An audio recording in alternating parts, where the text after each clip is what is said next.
Christmas സീരീസിൽ നമുക്കിന്നൊരു chicken കട്ട്ലറ്റിൻ്റെ recipe കാണാം കേട്ടോ. മുമ്പ് ഞാൻ ചിക്കൻ കട്ട്ലറ്റ് ചാനലിൽ അപ്ലോഡ് ചെയ്തിട്ടുണ്ട്. പക്ഷേ ഇന്ന് കുറച്ച് വ്യത്യാസമായ രീതിയിലുള്ള ഒരു കട്ട്ലറ്റ്, ഭയങ്കര ടേസ്റ്റ് ആയിട്ടുള്ള ഒരു കട്ട്ലറ്റാണ് തയ്യാറാക്കുന്നത്. അപ്പം ഞാനൊരു ഏകദേശം ഒരു 1/2 കിലോ വരെ ചിക്കൻ എടുത്തിട്ട് അതിലേക്ക് ഒരു അല്പം പെപ്പർ പൊടിയും അല്പം മഞ്ഞൾപ്പൊടിയും അല്പം ഉപ്പും കൂടി ഇട്ട് കൊടുത്ത് ഒരു 1/2 ഗ്ലാസ് വെള്ളം ഒഴിച്ച് കുക്കറിലോട്ട് ഒരു വിസിൽ വെച്ച് ഇറക്കി വെച്ചിട്ടുണ്ട്. അല്പം വെള്ളം കിടന്നതിനെ ഒന്ന് വറ്റിച്ചെടുത്തതിന് ശേഷം ഉതിർത്ത് മിക്സിയിലോട്ടിട്ട് ഒന്ന് ക്രഷ് ചെയ്തെടുത്ത് പാത്രത്തിൽ ഇട്ട് കൊടുത്തിട്ടുണ്ട്. ഇനി ഒരു 7-8 പല്ല് വെളുത്തുള്ളിയും ഒരു തുണ്ട് ഇഞ്ചിയും കൂടെ ചെറുതായിട്ട് കട്ട് ചെയ്തിട്ട് എണ്ണയിലോട്ടൊന്ന് വഴറ്റിയെടുക്കാം. അതിനുശേഷം ഒരു 2 മീഡിയം സൈസ് സവാള അരിഞ്ഞത് ഇട്ട് കൊടുത്ത് ചെറുതീയിൽ ഒന്ന് വഴണ്ട് വരുമ്പോഴത്തേക്ക് ഒരല്പം മുളക് പൊടി ഇട്ട് കൊടുക്കാം. എരിവിന് ആവശ്യമുള്ള മുളക് പൊടി ഇട്ട് കൊടുക്കാം. ഒരല്പം പെപ്പർ പൊടി ഇട്ട് കൊടുക്കാം.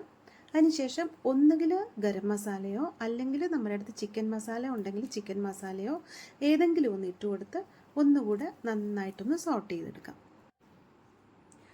അതിനുശേഷം അത് നമ്മൾ ക്രഷ് ചെയ്ത് വെച്ചിരുന്ന ചിക്കനോടൊപ്പം ചേർത്ത് ഇട്ട് കൊടുക്കാം. ഇനി ഞാനൊരു 2 മീഡിയം സൈസിലുള്ള ഉരുളക്കിഴങ്ങ് ഒന്ന് പുഴുങ്ങിയെടുത്ത് സ്മാഷ് ചെയ്ത് വെച്ചിട്ടുണ്ടായിരുന്നു. നന്നായിട്ട് സ്മാഷ് ചെയ്തതിന് ശേഷം അതും കൂടെ അങ്ങോട്ട് ചേർത്ത് കൊടുത്ത് ഇതെല്ലാം കൂടെ ചേർത്ത് കൈ കൊണ്ട് നന്നായിട്ടൊന്ന് തിരുമ്മി യോജിപ്പിച്ച് കൂട്ടിക്കുഴച്ചെടുക്കാം.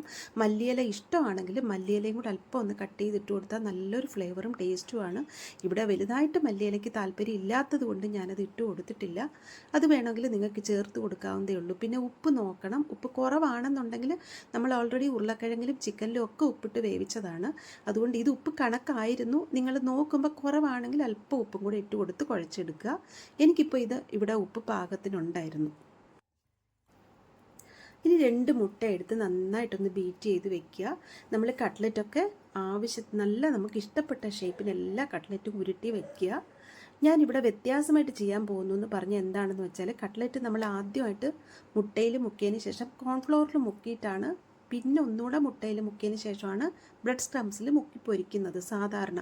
ഞാൻ മുമ്പ് ചാനലിൽ അപ്ലോഡ് ചെയ്തതും അങ്ങനെ തന്നെയായിരുന്നു. പക്ഷേ ഇങ്ങനെ ചെയ്ത് നോക്കിയപ്പോൾ എനിക്ക് ഭയങ്കര ടേസ്റ്റായിട്ട് തോന്നി. കാരണം ആദ്യം തന്നെ ഒരു കട്ട്ലറ്റ് മുട്ടയിൽ മുക്കിയിട്ട് ബ്രെഡ് സ്ക്രംസിൽ മുക്കിയിട്ട് രണ്ടാമത്തെ കോട്ടിങ്ങും മുട്ടയിൽ മുക്കിയതിന് ശേഷം അതേ ബ്രെഡ് സ്ക്രംസിൽ തന്നെ 2 കോട്ടിങ്ങും ഈ ബ്രെഡ് പൊടിയിൽ മുക്കിയെടുത്ത് പൊരിച്ചെടുത്തപ്പോൾ ഭയങ്കര ഒരു ടേസ്റ്റായിരുന്നു. അതാണ് ഞാൻ വ്യത്യാസമായിട്ടുണ്ടാക്കുന്ന കട്ട്ലറ്റ് എന്ന് പറഞ്ഞത്. ഇങ്ങനൊന്ന് കട്ട്ലറ്റ് ഉണ്ടാക്കി നോക്കൂ നിങ്ങൾ. മറ്റേതിനെക്കാട്ടി നല്ല ടേസ്റ്റ് ഇതിനാണ്. കോൺഫ്ലോറിൽ ഒരു കോട്ടിങ് കൊടുക്കുന്നതിനേക്കാളും ബ്രെഡ് പൊടിയിൽ 2 കോട്ടിങ്ങും ബ്രെഡ് പൊടി തന്നെ മുക്കിയെടുത്ത് പൊരിക്കുന്നതാണ് നല്ല ടേസ്റ്റ്. ഇനി നമ്മൾ എണ്ണ ചൂടാകുമ്പോഴത്തേക്ക് കട്ട്ലറ്റൊക്കെ പൊരിച്ചെടുക്കുന്നു. അത്രയേ ഉള്ളൂ.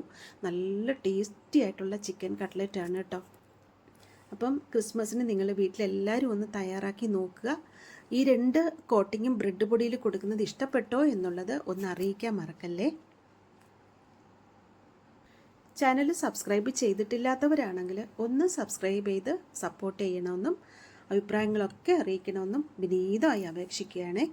എല്ലാവർക്കും ഹാപ്പി ക്രിസ്മസ്.